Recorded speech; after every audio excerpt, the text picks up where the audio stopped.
और अपने जीवन में महाकाल की कृपा चाहते हैं। तो आज इस कथा को एक परीक्षा की तरह नहीं, एक आशीर्वाद की तरह अंत तक सुनिए, अपने मन को शांत कीजिए, अपने मोबाइल को एक तरफ रखिए और पूरे ध्यान से इस दिव्य कथा में डूब जाइए। आइए अब इस पावन महाशिवरात्रि कथा का शुभारंभ करते हैं। ध्यान से सुनिए और मन ही मन महादेव का नाम जपते रहिए। हर हर महादेव। बहुत पुराने समय की बात है, जब धरती पर सतयुग का अंत हो रहा था और त्रेता युग की शुरुआत होने वाली थी। वह समय था जब लोगों के दिलों में अभी भी धर्म और सत्य का बोलबाला था, लेकिन धीरे धीरे अधर्म के बीज भी अंकुरित होने लगे थे। हिमालय की तलहटी में जहां बर्फीली चोटियां आसमान को छूती थीं और पवित्र नदियां कलकल करती हुई बहती थीं, एक छोटा सा गांव बसा हुआ था। उस गांव का नाम था देवपुरा। ये गांव बहुत ही सुंदर था। सुबह होते ही सूरज की पहली किरण जब पहाड़ों से निकलती थी तो पूरा गांव सोने जैसा चमक उठता था। चारों ओर हरे भरे पेड़ थे, पीपल, बरगद, आम, जामुन के विशाल वृक्ष जो सैकड़ों वर्षों से वहां खड़े थे। पास में एक पवित्र नदी बहती थी जिसका पानी इतना स्वच्छ था कि तल में पड़े पत्थर भी दिखाई देते थे। लोग कहते थे कि यह नदी स्वयं गंगा माता की सहायक नदी है और इसमें स्नान करने से सभी पाप धुल जाते हैं। नदी के किनारे घाट बने हुए थे जहां सुबह शाम महिलाएं पूजा की थाली लेकर आती थी और दिए जलाकर नदी में प्रवाहित करती थी। गांव के बीचों बीच एक बहुत पुराना शिव मंदिर था। यह मंदिर इतना प्राचीन था कि गांव के सबसे बुजुर्ग व्यक्ति को भी याद नहीं था कि इसे कब बनाया गया था। मंदिर के बारे में कहा जाता था कि यह मंदिर सैकड़ों वर्षों से, शायद हजारों वर्षों से वहां स्थापित है और इसे स्वयं देवताओं ने बनाया था। मंदिर की दीवारें काले पत्थरों से बनी थी जिन पर बारीक नक्काशी की गई थी। इन नक्काशियों में भगवान शिव के विभिन्न रूप उकेरे गए थे, नटराज, अर्धनारीश्वर, भैरव और नीलकंठ। मंदिर के प्रवेश द्वार पर एक विशाल नंदी की प्रतिमा थी जो इतनी सजीव लगती थी मानो अभी उठकर चल पड़ेगी। मंदिर के गर्भगृह में एक स्वयंभू शिवलिंग था जिसमें एक अद्भुत दिव्य तेज था। यह शिवलिंग काले पत्थर का बना था और उस पर प्राकृतिक रूप से ऐसी आकृतियां उभरी थी जो त्रिशूल और डमरू का आभास देती थी। शिवलिंग के चारों ओर हमेशा एक विशेष प्रकार की सुगंध रहती थी जो किसी फूल की नहीं बल्कि एक दिव्य सुगंध थी। कहते हैं कि यह सुगंध स्वयं भगवान शिव की उपस्थिति का संकेत है। शिवलिंग पर हमेशा बेलपत्र, धतूरे के फूल और दूध की धारा चढ़ाई जाती थी। मंदिर में एक विशाल घंटा लटका हुआ था जिसकी आवाज पूरे गांव में गूंजती थी। लोगों का पक्का विश्वास था कि भगवान शिव स्वयं इस मंदिर में निवास करते हैं और जो भी सच्चे मन से यहाँ प्रार्थना करता है उसकी मनोकामना अवश्य पूरी होती है। गांव में अनगिनत ऐसी कहानियां थी जब लोगों की मनोकामनाएं पूरी हुई थी। किसी की संतान हुई थी, किसी का रोग दूर हुआ था, किसी का खोया हुआ धन मिल गया था और किसी के जीवन में अचानक खुशियां आ गई थी। इसलिए दूर दूर से लोग इस मंदिर में दर्शन करने आते थे। मंदिर के आसपास हमेशा धूप दीप की सुगंध, घंटियों की मधुर ध्वनि और भजन कीर्तन का माहौल रहता था। इसी गांव में दो भाई रहते थे।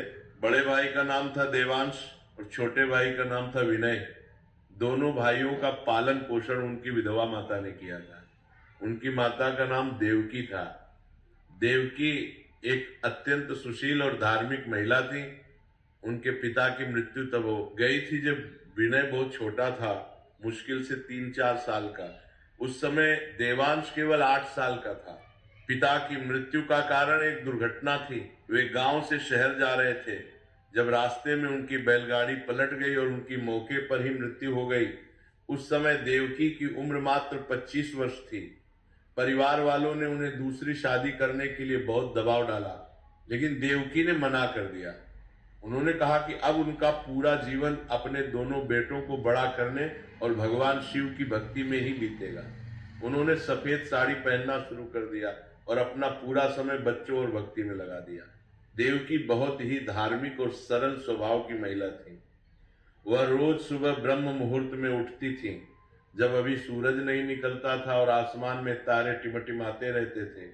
वह सबसे पहले नहाती थी, फिर घर के आंगन में तुलसी के पौधे को जल चढ़ाती थी।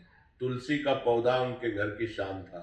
वो पौधा उनकी सास ने लगाया था और वर्षों से उसी घर में था। देवकी उस पौधे से ऐसे बात करती थी जैसे वो कोई जीवित व्यक्ति हो। वो कहती थी, माता तुलसी आज भी मेरे बच्चों की रक्षा करना, उन्हें हमेशा धर्म के रास्ते पर चलाना। तुलसी को जल चढ़ाने के बाद वह शिव मंदिर जाती थी। वह हर रोज मंदिर जाती थी, चाहे बारिश हो, धूप हो, सर्दी हो या गर्मी। उनके हाथ में एक छोटी सी थाली होती थी जिसमें बेलपत्र, फूल, धूप, दिया और थोड़ा सा दूध होता था। वो मंदिर पहुंचती थी तो सबसे पहले घंटा बजाती थी और फिर शिवलिंग के सामने बैठ जाती थी। वो कभी कभी घंटों वहां बैठी रहती थी। लोग उन्हें देखते थे और सोचते थे कि इस विधवा स्त्री में कितनी शक्ति है कि अकेले 2 बच्चों को पाल रही है और फिर भी उसके चेहरे पर इतनी शांति है। देवकी ने अपने दोनों बेटों को बचपन से ही शिव भक्ति का पाठ पढ़ाया था। जब बच्चे छोटे थे तो वह रात को सोने से पहले उन्हें भगवान शिव की कहानियां सुनाती थी। वो उन्हें समुद्र मंथन की कथा सुनाती थी कि कैसे भगवान शिव ने हलाहल विष पीकर पूरी सृष्टि को बचाया। वो उन्हें दक्ष प्रजापति के यज्ञ की कथा सुनाती थी। वो उन्हें भगवान शिव और माता पार्वती के विवाह की कथा सुनाती थी। बच्चे इन कहानियों को बड़े ध्यान से सुनते थे और बीच बीच में सवाल पूछते थे। देवकी बड़े प्यार से उनके सभी सवालों के जवाब देती थी। देवकी अक्सर अपने बेटों से कहती थी, बेटा इस संसार में जो भी है वो सब नाशवान है। धन, संपत्ति, यश, प्रतिष्ठा, रिश्ते, नाते, सब कुछ एक दिन समाप्त हो जाएगा। आज जो राजा है कल वो भिखारी हो सकता है, आज जो धनी है कल वो कंगाल हो सकता है, आज जो स्वस्थ है कल वो बीमार पड़ सकता है। इस संसार में कुछ भी स्थायी नहीं है, केवल भगवान शिव ही अविनाशी हैं। वे महाकाल हैं। इस संसार में वे काल के भी काल हैं। काल भी उनसे डरता है, मृत्यु भी उनके आगे झुक जाती है। उनकी शरण में जाओ तो जीवन में कभी कोई कष्ट नहीं आएगा, और अगर कष्ट आए भी तो भोलेनाथ तुम्हें उस कष्ट से पार लगा देंगे। वे अपने भक्तों को कभी अकेला नहीं छोड़ते। देवकी ये भी कहती थी, बेटा भक्ति में दिखावा नहीं होना चाहिए। भगवान दिल देखते हैं, बाहरी दिखावा नहीं। तुम चाहे बहुत बड़ी पूजा करो, चाहे सोना चांदी चढ़ाओ, लेकिन अगर तुम्हारा दिल साफ नहीं है तो सब बेकार है।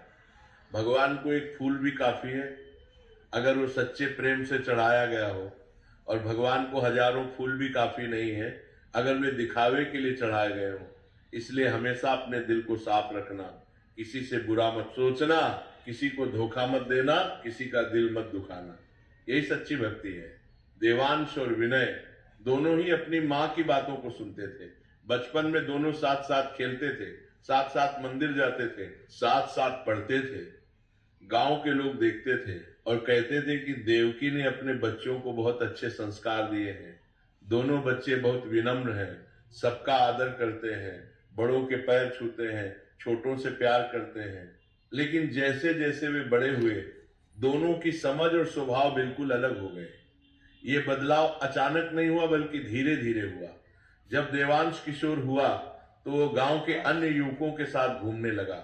उन युवकों में कुछ धनी परिवारों के लड़के थे जो हमेशा अपने कपड़ों, अपने गहनों और अपनी संपत्ति के बारे में बात करते रहते थे।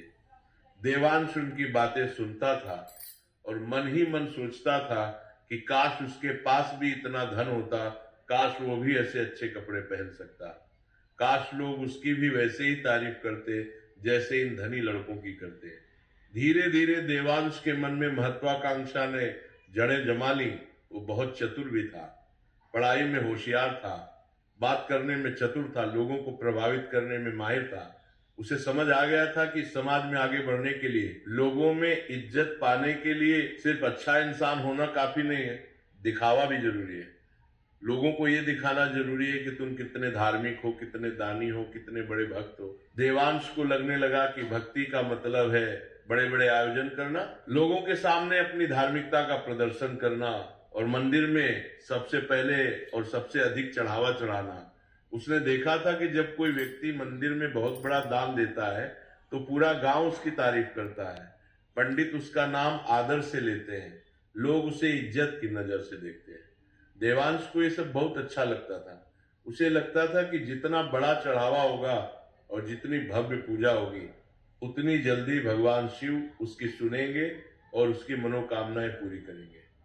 उसके लिए भक्ति एक तरह का निवेश था जिसमें उसे रिटर्न चाहिए था। वह सोचता था कि मैं इतना पैसा खर्च कर रहा हूँ, इतनी बड़ी पूजा कर रहा हूं, तो भगवान को भी मेरे लिए कुछ करना ही पड़ेगा, मेरी मनोकामनाएं पूरी करनी ही पड़ेंगी। देवांश की इस सोच में एक बड़ी समस्या थी। उसकी भक्ति स्वार्थ से प्रेरित थी। वह भगवान से बिना शर्त प्रेम नहीं करता था। उसका प्रेम शर्त के साथ था, मैं तुम्हें यह दूंगा तो तुम मुझे वह दो। यह सौदे जैसा था, प्रेम नहीं। लेकिन देवांश को इस बात का एहसास नहीं था, जबकि विनय जो छोटा भाई था बिल्कुल अलग था। वो बहुत ही सरल, शांत और निर्मल स्वभाव का था। बचपन से ही उसमें एक विशेष गुण था, वह कभी किसी से ईर्ष्या नहीं करता था। जब अन्य बच्चे नए कपड़े पहनते थे और विनय के पास पुराने कपड़े होते थे तो भी उसे कोई फर्क नहीं पड़ता था। जब अन्य बच्चे मिठाइयां खाते थे और विनय के पास मिठाई नहीं होती थी तो भी वह उदास नहीं होता था, वो हमेशा संतुष्ट रहता था। विनय भी मंदिर जाता था पर बहुत चुपचाप। वह सुबह जल्दी उठ जाता था।